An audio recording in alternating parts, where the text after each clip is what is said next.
Inspiration chassidique du jour 11 Shvat.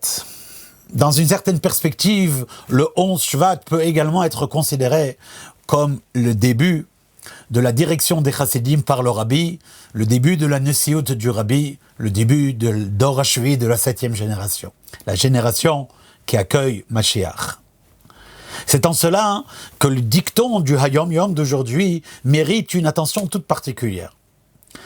Il y est écrit que un juif, dès qu'il se réveille le matin, la première chose qu'il fait, alors qu'il n'a pas encore fait Netilat Yadayim mais que ses mains sont encore impures, la première chose qu'il fait, c'est qu'il dit « Modé ani lefanecha » je te remercie, toi, Dieu, vivant et éternel, que tu m'as rendu ma neshama, etc., etc., ce qu'on dit là-bas.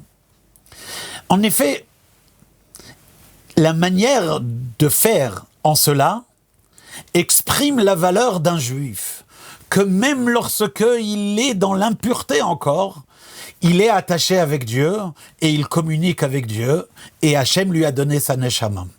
Car aucune impureté au monde ne peut enlever l'essence d'un juif qui est une partie de Dieu. Quelle inspiration nous-mêmes avons en ce jour qui est donc la Nessiout du Rabbi qui commence, de voir dans cette perspective-là l'appel à aller vers les autres juifs, vers d'autres juifs, vers ceux qui ne pratiquent pas encore Torah ou mitzvot, vers des gens qui eux-mêmes parfois se considèrent comme impurs, comme indignes de faire des mitzvot, et de leur dire « tu es juif ».